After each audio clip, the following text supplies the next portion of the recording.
예. 성탄절이 좀 재미가 없어요, 그렇죠?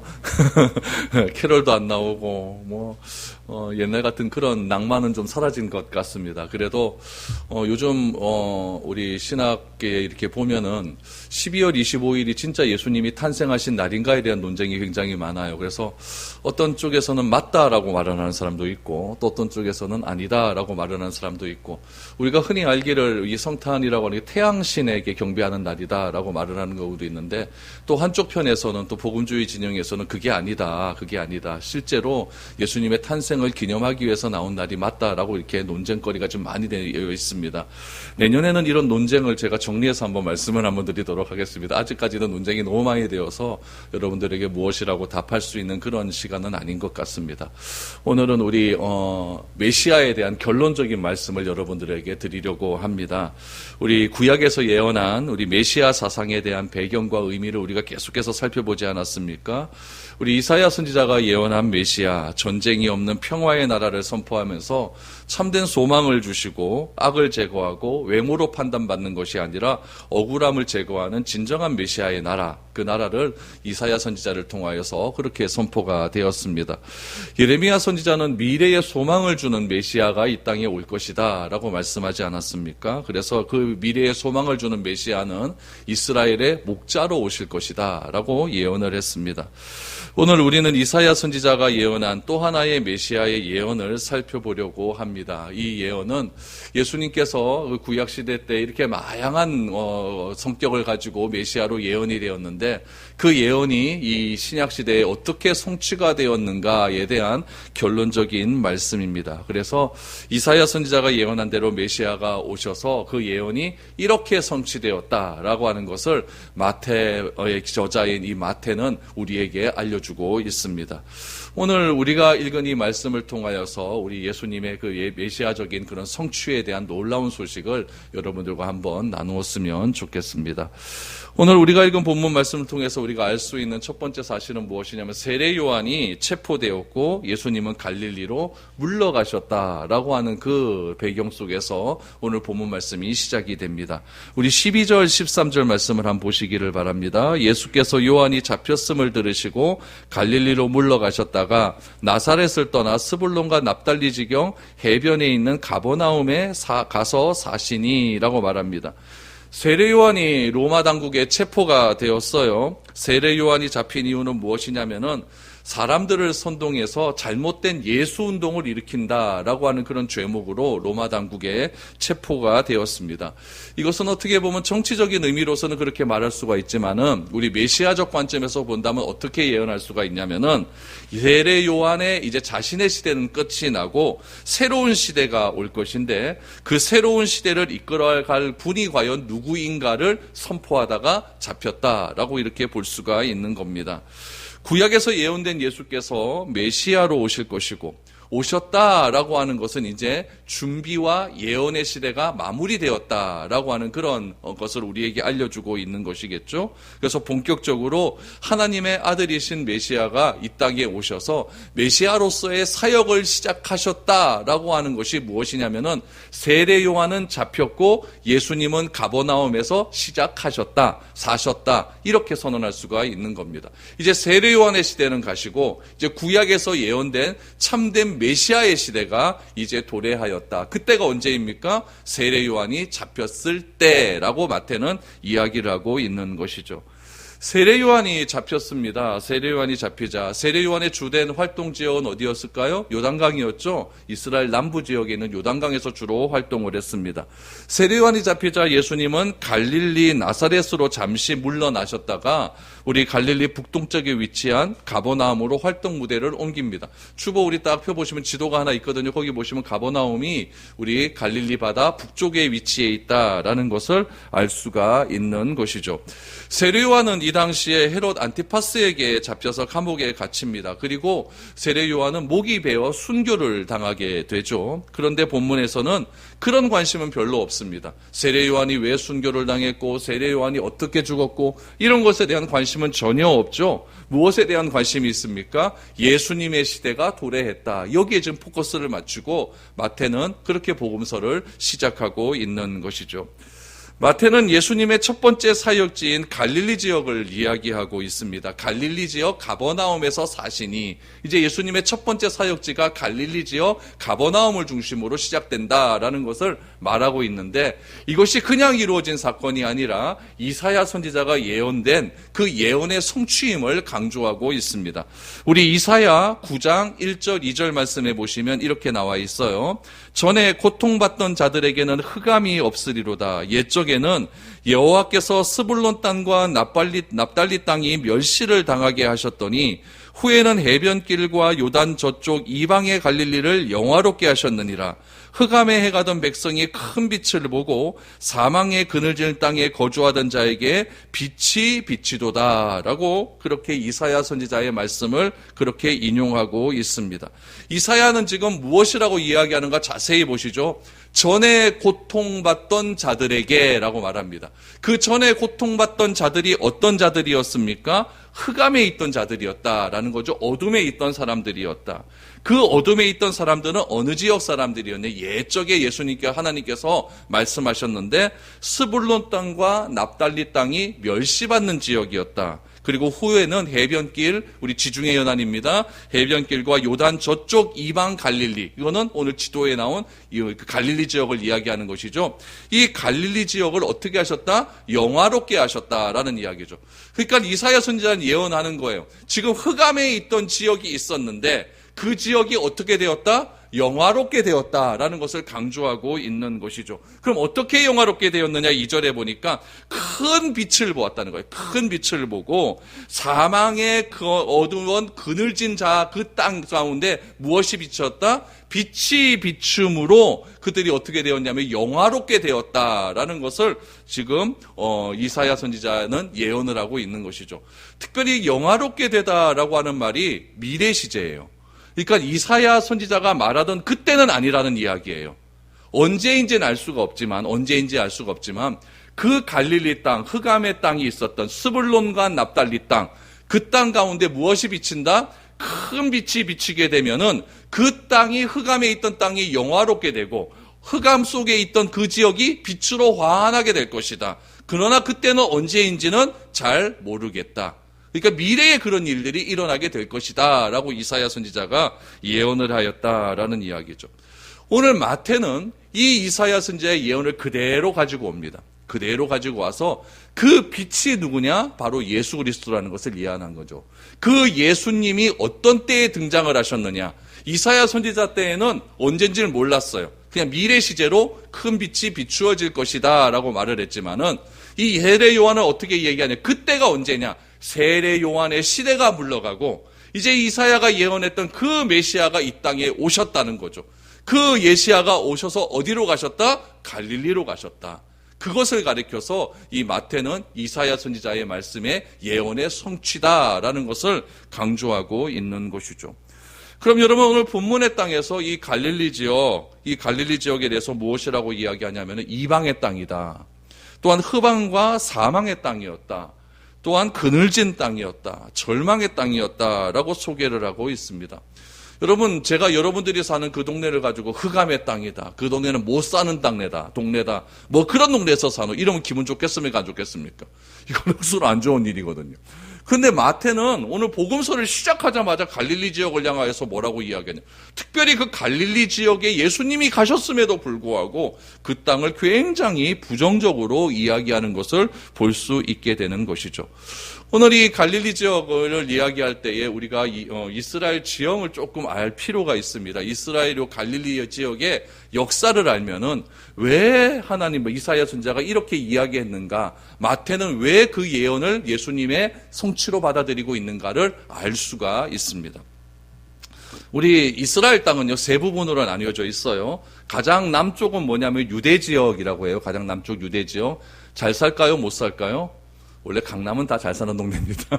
잘 사는 동네입니다. 유대 지역은 종교인들이 거주하고 있고 유대 지역 안에 예루살렘이 있기 때문에 종교와 사회의 중심 지역이고 굉장히 종교 지도자들이 많이 몰려 살고 정치 지도자들이 몰려 살고 있는 곳이 예루살렘입니다. 남쪽은 굉장히 이스라엘에 있어서 핵심 지역입니다.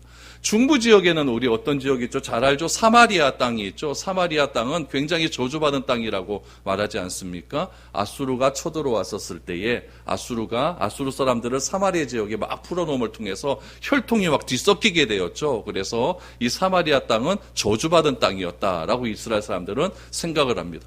북쪽 지역을 무엇이라고 얘기하면 갈릴리 지역이라고 이야기합니다. 갈릴리 지역. 그럼 갈릴리 지역은 어떤 지역이냐? 제가 이사야서를 예언할 때도 말씀을 드렸다시피 남쪽에서 가난하고 힘없는 사람이 땅을 담보로 해서 그렇게 부자들에게 돈을 빌렸다고 하지 않았습니까? 그런데 그 땅을 담보로 하던 그 땅이 어떻게 됩니까? 부자들한테 뺏기게 되는 것이죠. 그러니까 살 곳이 없으니까 남쪽에는 땅값이 비싸서 살지를 못하는 거예요. 그래서 자꾸 북쪽으로 올라가는 거죠.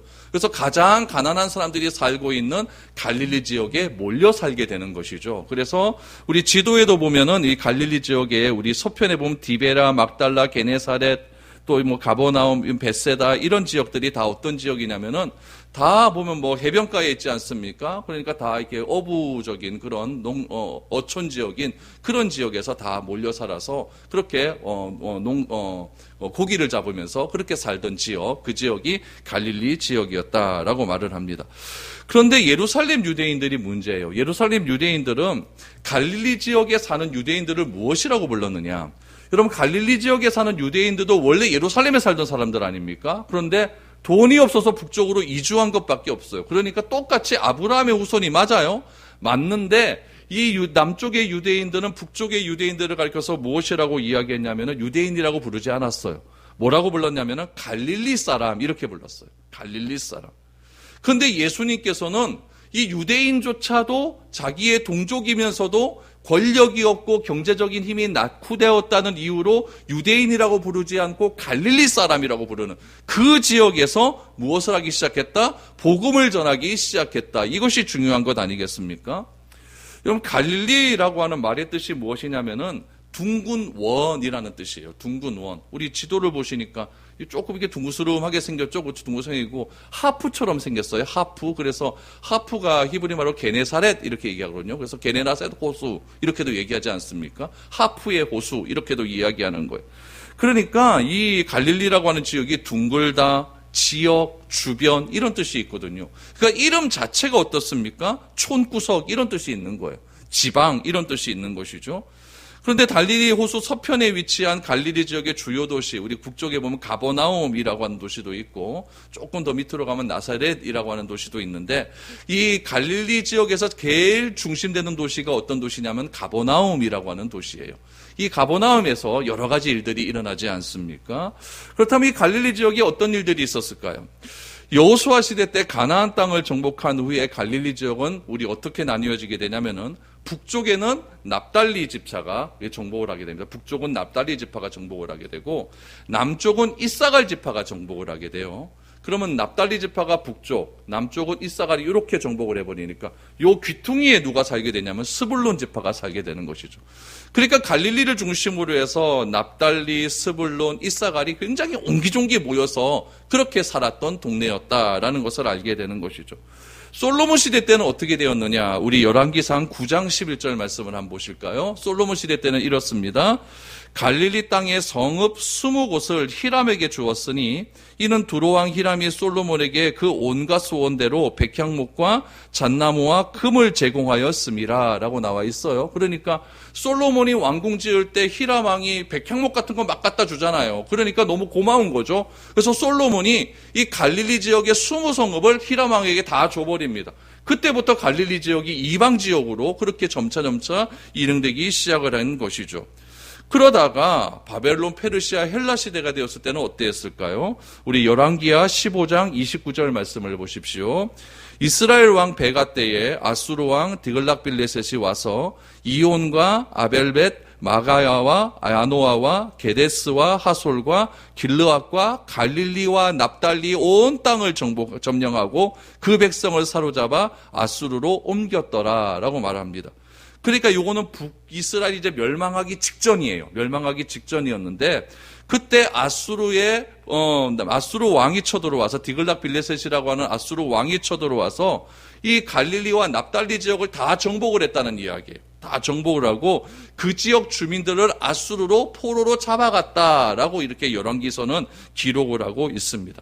아수르의 정책을 따라서 이 지역에 또한 많은 이방인들이 또한 거주하게 되었고 그렇게 살다 보니까 이 갈릴리 지역이 이 구약시대 때부터 자꾸 이방인 지역처럼 그렇게 느끼게 되었던 것이죠. 그래서 유대인들은 갈릴리를 부를 때 어떻게 불렀느냐? 갈릴리 지역 사람 이렇게 불렀고 오늘 성경에 보니까 갈릴리를 어떻게 부르고 있느냐? 이방의 갈릴리 이렇게 부르고 있는 거예요. 그러니까 갈릴리가 굉장히 힘든 동네였다는 이야기죠. 힘들고 어렵고 구약시대 때부터 천대받고 자기 동족들에게도 인정받지 못한 그 땅, 그런 땅에 갈릴리 지역의 대표 도시였던 가버나움에 누가 사신다? 예수님께서 사셨다라고 성경은 이야기하고 있는 것이죠. 이거 굉장히 중요한 의미가 있는 것 아니겠습니까? 왜 예수님께서 예루살렘에서 사시지 않고 갈릴리 가버나움 땅에서 사셨을까? 이것은 굉장히 중요한 의미가 있다고 생각이 되는 것이죠. 그래서 예수님께서는 과거로부터 구약시대 때로부터 영적인 흑암과 사망에 머물러 살던 이 지역 백성에게 진짜 이사야 선지자가 말씀하신 대로 빛으로 오셔서 그 지역을 환하게 비춰주심을 통해서 완전한 구원의 메시지를 그 지역 사람들에게 전파하기 위해서 그렇게 가버나움에 가셔서 사셨다라는 것을 오늘 본문을 통해서 알게 되는 것입니다. 이렇게 구약에서는 이 갈릴리 지역이 이렇게 아주 어려웠던 지역이었어요. 그럼 신약에 와서는 어떠했을까요? 예수님 당시 이스라엘은 누구의 속국이었죠? 로마의 속국이었죠. 로마의 속국이 되면서 이 대헤롯이 자기가 죽고 난 다음에 아들 4명에게 땅을 다 이렇게 나누어 줍니다. 이렇게 나누어 주었는데 갈릴리 지역은 어디에 속해지게 되었냐면 수리아라고 하는 나라로 편입이 되었어요. 북쪽 나라로 편입이 되게 된 거죠. 그러니까 땅은 이스라엘인데 지금 다스림을 받는 지역은 수리아 왕으로부터 통치를 받게 되었다라는 이야기죠. 갈릴리 지역은 호숫가가 있는 지역이에요. 어업이 잘 됐겠죠. 비옥한 땅이 있어요. 물이 있으니까 비옥한 땅이 있었겠죠. 그런데 이 지역의 대부분의 땅은 누가 다 가져갔을까요? 수리아 사람들이 다 가져가는 것이죠. 그러니까 이 갈릴리 사람들은 어떻게 먹고 사느냐? 농사를 짓지는 못해요. 그렇죠? 땅이 없으니까 다 물고기 잡으러 가는 거죠. 농사를 짓고 사는 사람은 어떻게 해야 될까요? 수리아 지역 사람들이 땅이 많으니까 그 지역 땅에 소작농으로 들어가는 거죠. 열심히 일해갖고 가을에 추수할 때는 그 사람으로부터 얼마 받아가지고 그렇게 먹고 사는 그런 사람이 되었다라는 이야기죠. 내 땅이 없고 내 집이 없고 내 삶의 터전이 없다는 것이 얼마나 안타까운 일입니까? 여러분 이런 삶이 역사적으로 지금 구약시대 때부터 계속적으로 내려오는 거예요.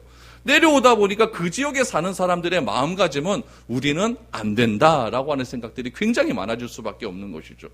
구약시대 때에도 어떻습니까? 남쪽 유대는 굉장히 좀 예루살렘 중심으로 그렇게 잘 진행되어 가고 있는 것 같은데 우리 땅은 아수르한테 점령당해서 다 포로로 잡혀가는 그런 시대도 있었고 또 신약시대에 와서 좀 잘 될 것 같았는데 우리는 이스라엘에 살지만은 이 수리아의 총독에 이렇게 다 빼앗겨서 땅도 없고 그렇게 억압되어 사는 그런 지역이었다라는 것을 알 수 있게 되는 것이죠.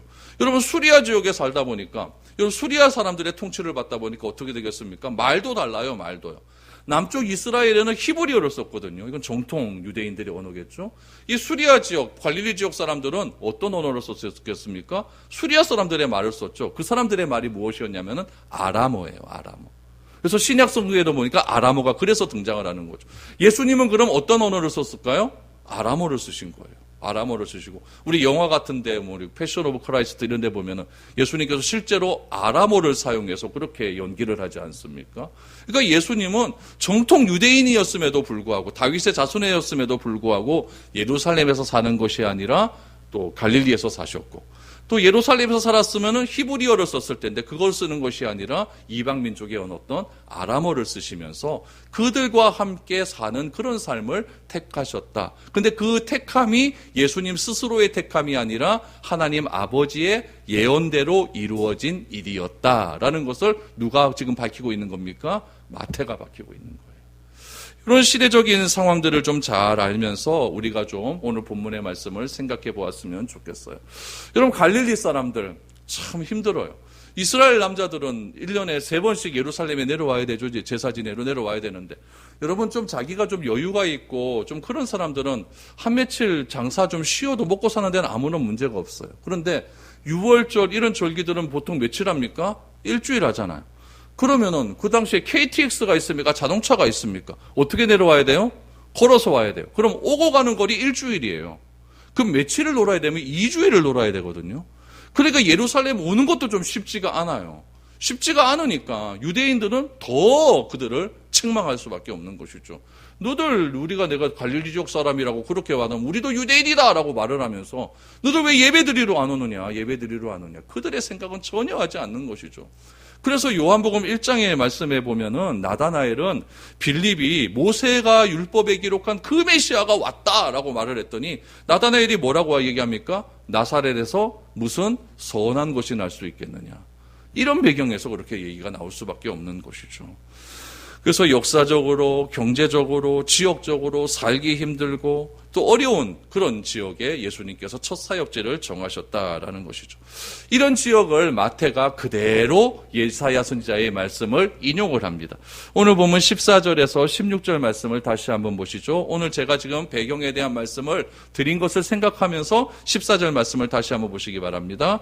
이는 선지자 이사야를 통하여 하신 말씀을 이루려 하심이라. 일러스되 스불론 땅과 납달리 땅과 요단강 저편 해변길과 이방의 갈릴리여 흑암에 앉은 백성이 큰 빛을 보았고 사망의 땅과 그늘에 앉은 자들에게 빛이 비치었도다 하였느니라.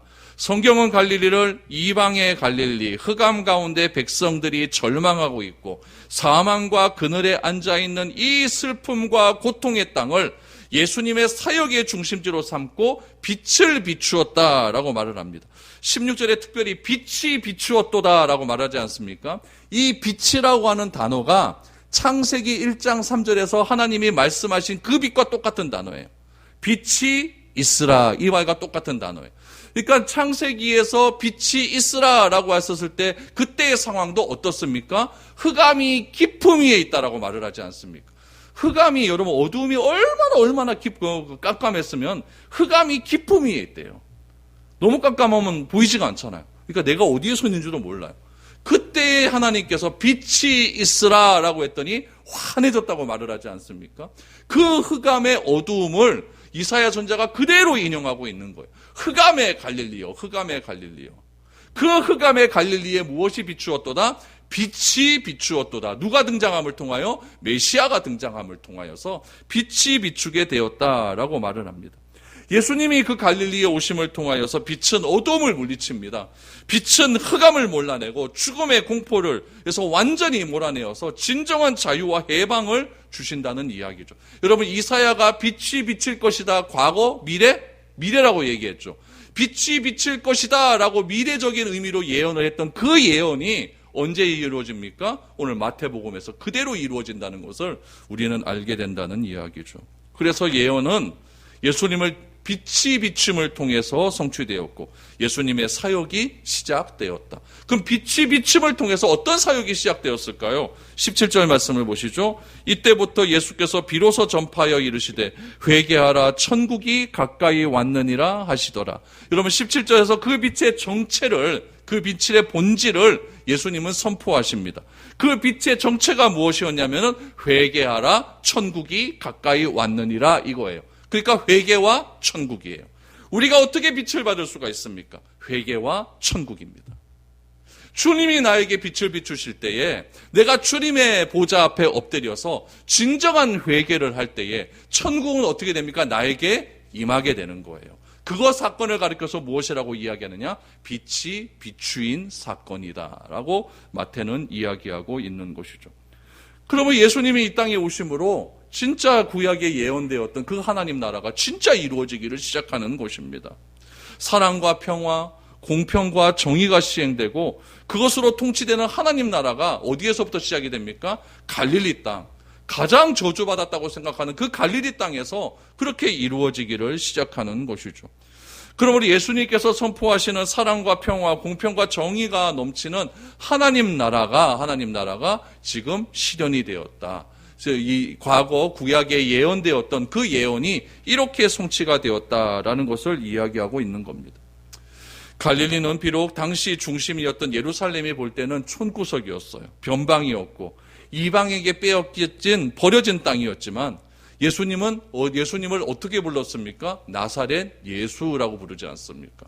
예루살렘 예수라고 부르지 않고 나사렛 예수라고 부릅니다. 우리 요즘 말로 하면 무슨 얘기일까요? 촌놈 예수 이런 뜻 아니겠습니까? 저 지방 사는 예수 이렇게 이야기하는 거예요.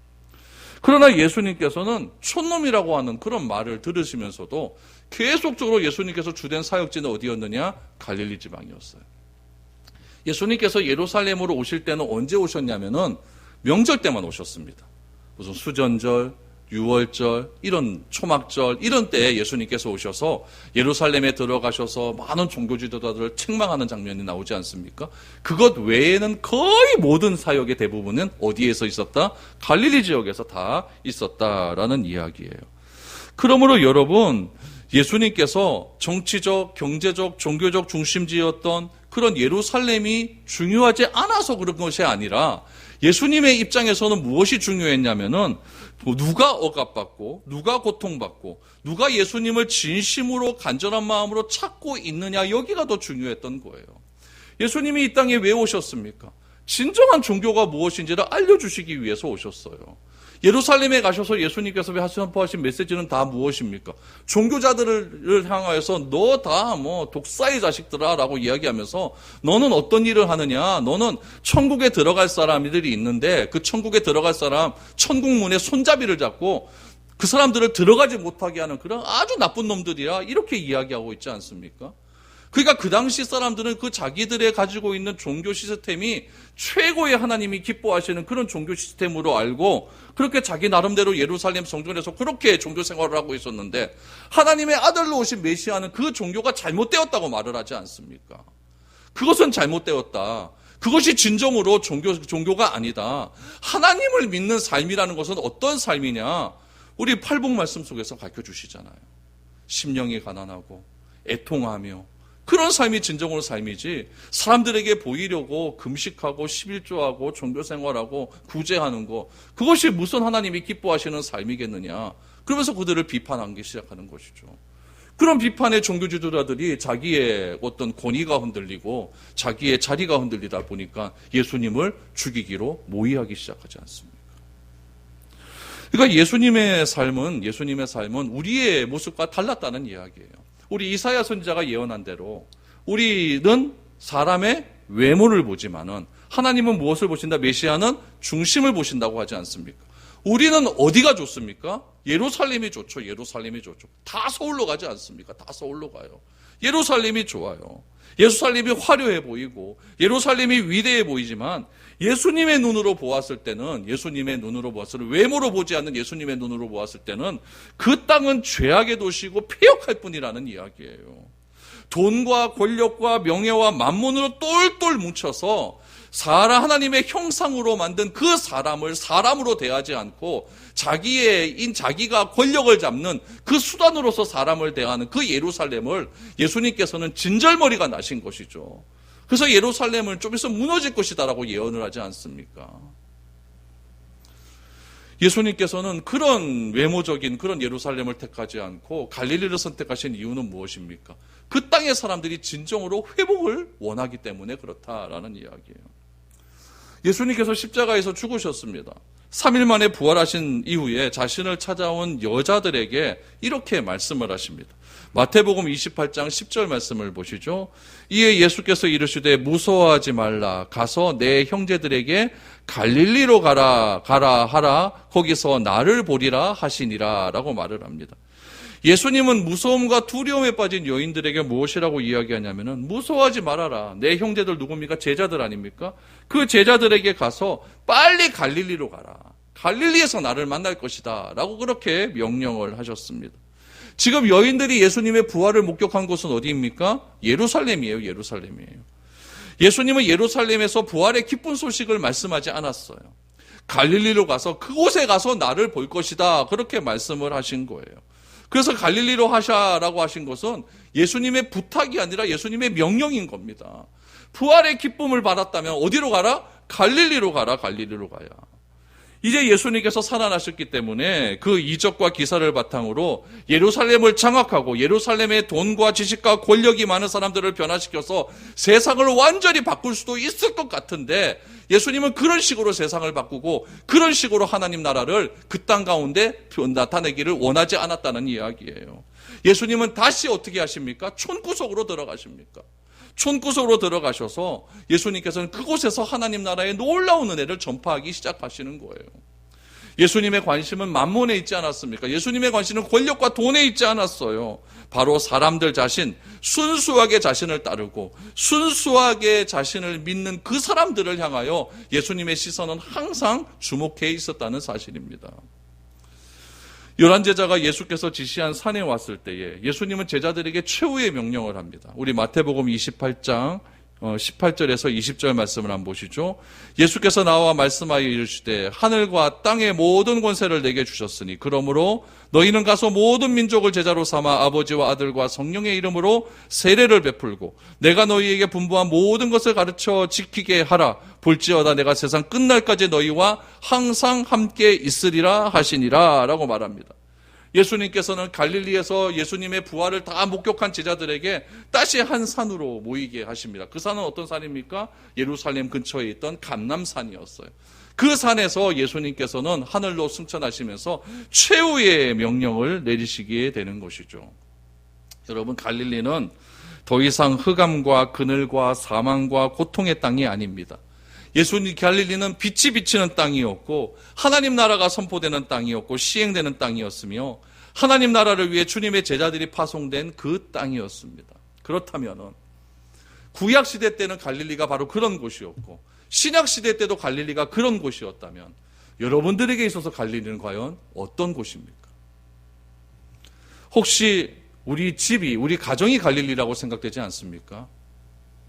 저 사람들은 내 친구를 보니까 부모 잘 만나갖고 저렇게 떵떵거리며 사는데 나는 부모 잘못 만나갖고 내가 죽도록 일을 해도 뭐 하나 되는 것도 없고 나는 왜 이 모양 이 꼴로 사는가?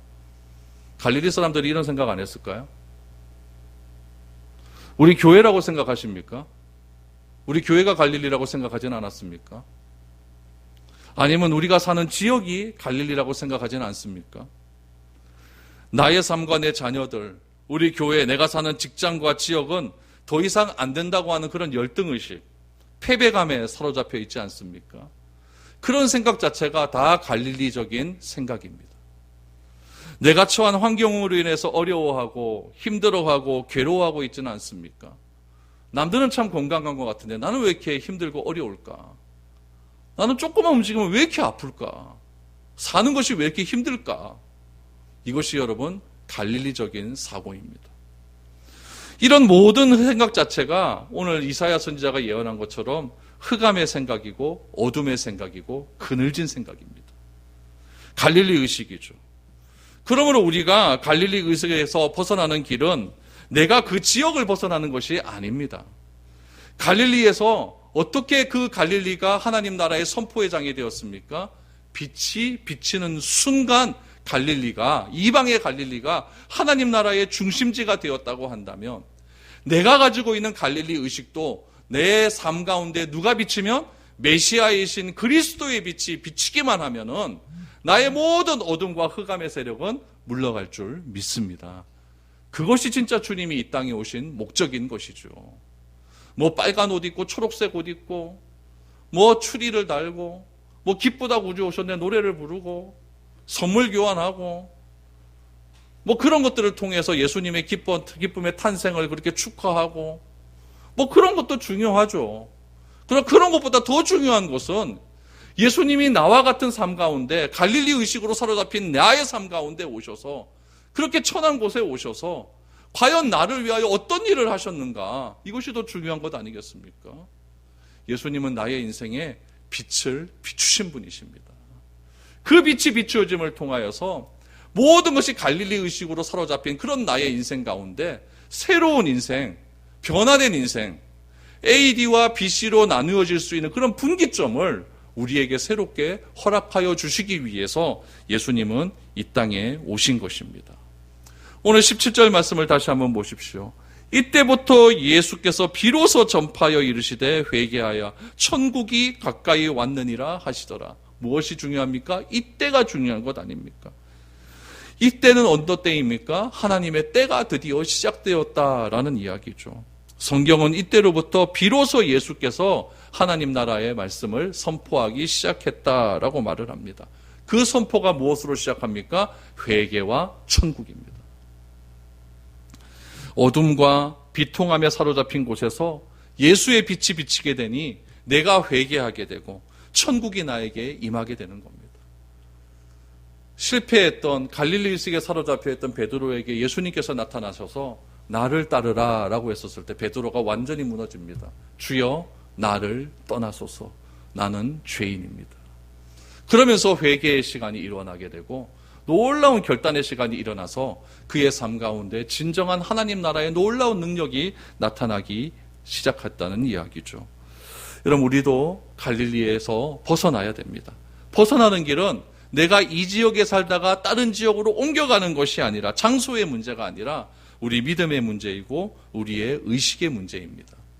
내가 아무리 좋은 환경 속에서 살아가고 있다 할지라도 내가 예루살렘에 있다 할지라도 갈릴리와 같은 삶을 살 수도 있고 갈릴리에 살더라도 예루살렘과 같은 역사의 현장에서 내가 삶을 살아갈 수도 있는 겁니다. 여러분 갈릴리로 갈 수 있기를 바랍니다. 왜 가야 됩니까? 그곳에 누가 계시니까? 예수님이 계시니까요. 빛이 있으니까요. 하나님 나라가 선포되는 거니까요. 예수님은 이 일을 위해서 이 땅에 오셨습니다. 그래서 여러분 이 성탄을 준비하면서 딱 세 가지를 기억하십시오. 첫 번째, 예수님은 이 빛을 비추기 위해서 말씀이 육신이 되어 오셨다. 그 말씀이 육신이 되어 오신 그 예수는 빛을 비추기 위해서 어떻게 오셨느냐? 가장 낮은 곳으로 오셨다. 가장 낮은 곳에 오셔서 예수님이 하시는 일은 무엇이었느냐? 우리를 살리기 위해서 죽음을 선택하셨다. 이것이 성탄을 맞이하는 우리의 참된 의미일 것입니다. 이 사실을 기억하셔서 갈릴리 의식에서 벗어나셔서 빛을 내 구주로 받아들여서 회개하고 천국을 가까이 할 수 있는 저와 여러분들의 삶이 될 수 있기를 축복드립니다.